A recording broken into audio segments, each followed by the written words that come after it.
Hey everybody, welcome back to the channel. Snake Doc here, and I know it's been a little while, but we have a new pistol here that I want to talk about. So I guess let's jump in and get right to it.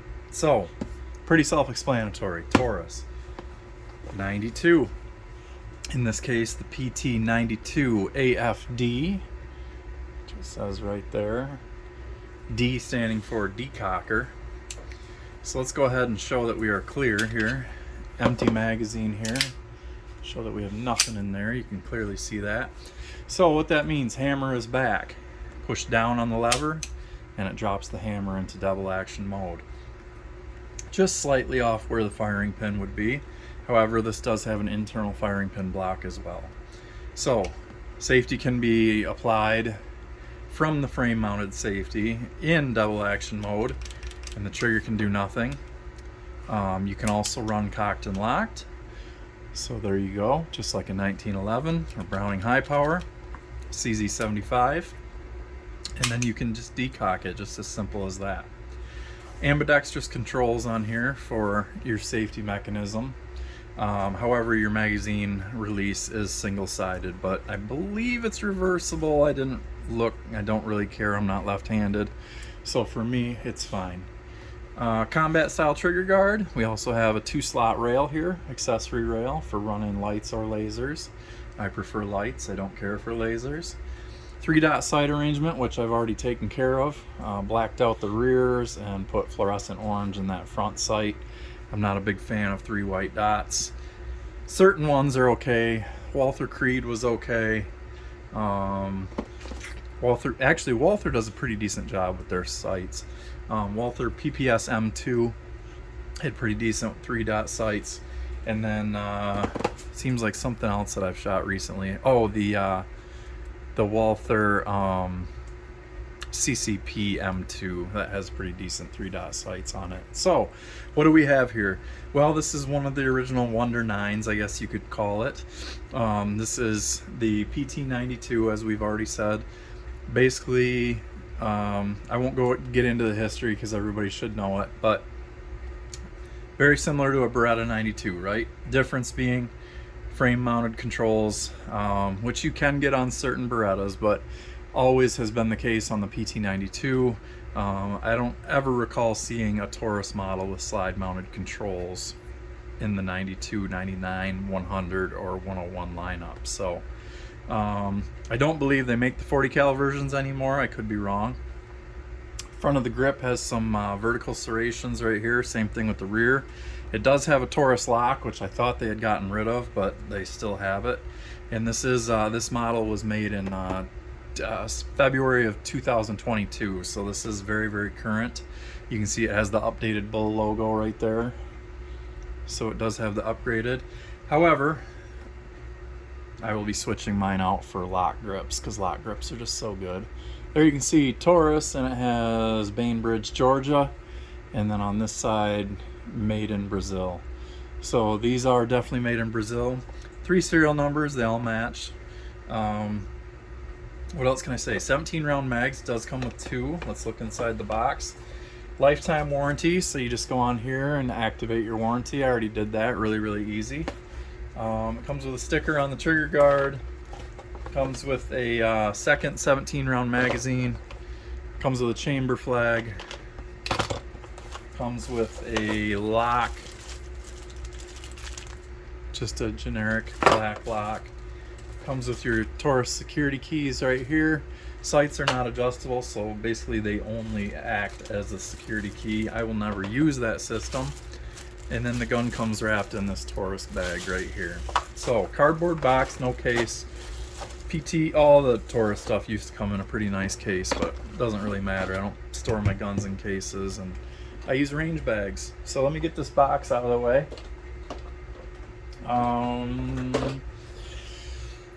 So, 5-inch barrel. The barrel does not tilt, so it should be a pretty accurate gun. If you look back through my video archives, I have had Taurus PT92, one of the original versions, which was really cool. Frame safety only, no decocker, and a heel mag release. Basically stylized after the first Beretta 92, which I talk about in that video. This is available in stainless slide, and then it has like a high polished anodized aluminum lower with the rail. They used to have it without the rail. I think all they sell now is the rail models, which is fine for me because I do plan on making this once it's vetted into a nightstand gun. I just love the ergonomics of the 92 series. So some of the upgrade features that you get on here, you have a stainless guide rod on there. I'll go ahead and lock the slide back and show that here. So we got a full length stainless guide rod here. We don't have any plastic parts on it like the Berettas have, or plastic coated parts. Metal trigger, metal. Nice hammer. It's not skeletonized per se, but it is relieved. So there is a little bit of a weight relief on there. Takedown, really simple. Just push the button, swing the lever, and the slide pops off. Make sure your mag's out of there and make sure your chamber is clear. The other thing I wanted to say, trigger pull, not outstanding right away, but it does get better. And I have had several Taurus 92s in my hands that had outstanding triggers, so I'm hoping that I can make this one that way too, either by shooting or some polishing or maybe a hammer spring change, but we'll see. There is no flared mag well on there, but there you can see the hammer spring cap right here. So the mag well is just the same opening as the magazine. Double action pull is really heavy and a little stagey.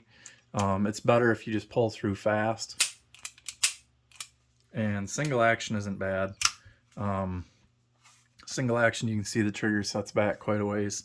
Here's your take up, and there's a distinct wall, and then just suppress through the wall. Trigger breaks. Really nice single action. So if you can get away with cocked and locked, I know if you run this in SSP class in IDPA, you do have to start in double action and decock it. So there is that.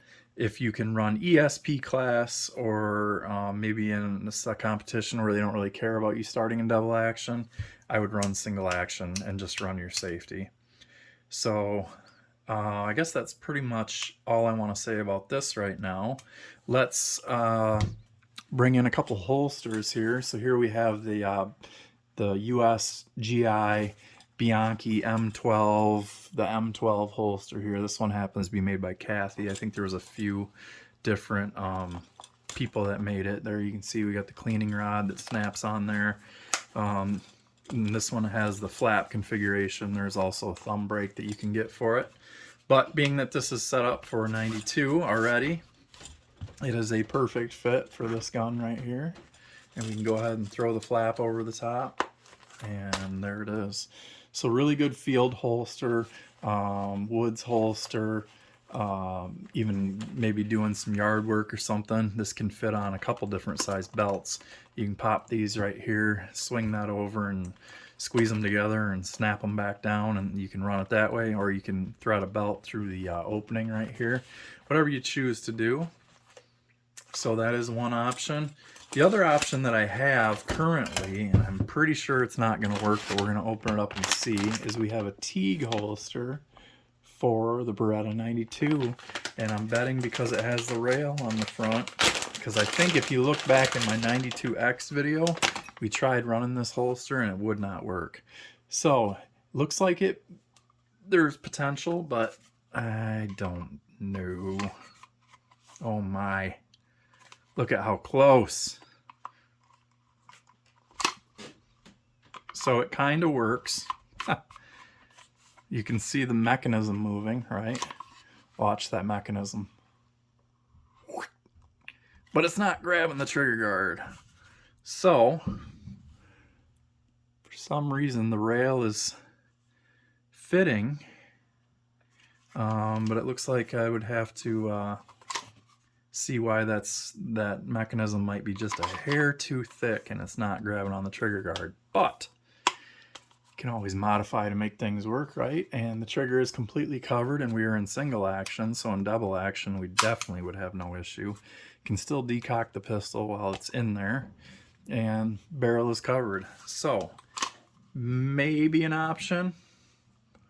Just gonna have to do some work on that if you want to use the release safety trigger, whatever you want to call it. If you don't care about that, then this works fine, and it's in there good, so you don't have to shake it out or anything. So that is the holster right there, Teague 011029211. Yeah. Okay, next thing I want to do, we're going to bring in another Wonder 9 from other video here. So we have a Ruger P89DC. So this one you cannot run cocked and locked because it is a decocker only. So the decocker just is spring loaded, kind of like on Beretta G series, and it just pops back up. So double action, single action, pretty similar in size. You can see the slide on the Ruger is just chunky monkey, and it's pretty thick and fat. Especially when you look at it back here, look at how much fatter it is. Otherwise, they're pretty similar in size, and they're both 9mm double action, single action, semi-automatic pistols. The Ruger, the magazine release is just pushed forward. This one happens to be a 15 round mag.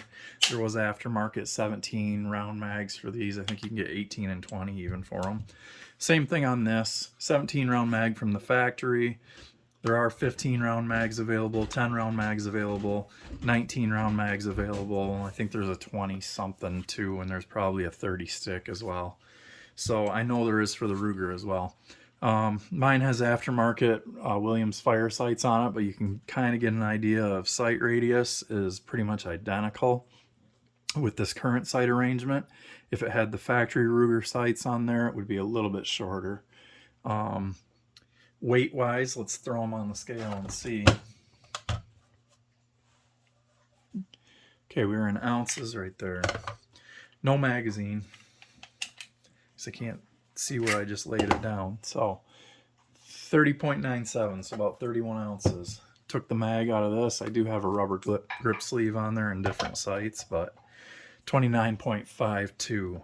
Aluminum frame, stainless steel upper. This has the stainless steel guide rod and barrel. I believe the slide is carbon steel, but I could be wrong. It might be stainless blued, I'm not sure. Don't really matter because I take care of my stuff. So let's see, let's do a quick dimensions. Set this down somewhere. See if my calipers still have batteries in them. It does. All right, so let's check it out here. Slide width 1.08. Slide width back here at the serrations, same thing. Let's go to the controls. 1.60 at the controls, and we'll go down here on the grip. 1.27. Okay, let's compare that here to the Ruger. Go ahead and set that over here. The Ruger again has just a thin grip sleeve on there.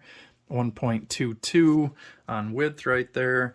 The slide has some different proportions on it. I'll go up here at the front part, we're under an inch, 0.93. When you get here back at the controls, the double decocker, 1.44.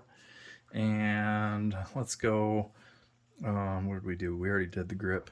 Let's check it right here at the takedown lever, because it seems to be a pretty wide point right there. Yeah, 1.50.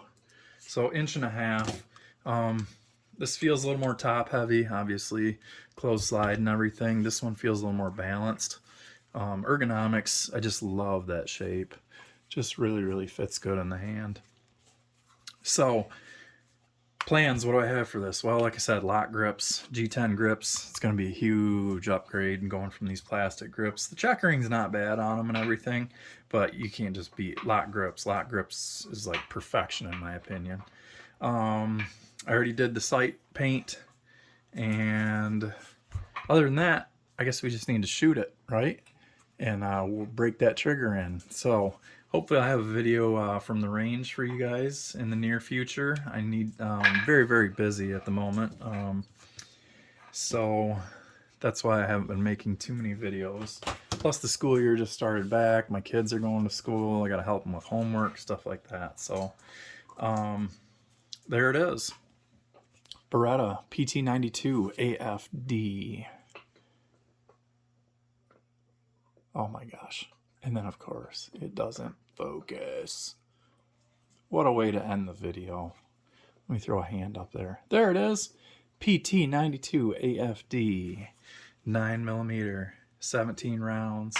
Double action, single action, Wonder 9. Been around a very, very long time. And probably one of their most reliable things that they produce today. Smooth shooter, great controls, really like it. Thanks for watching. You guys always shoot safe.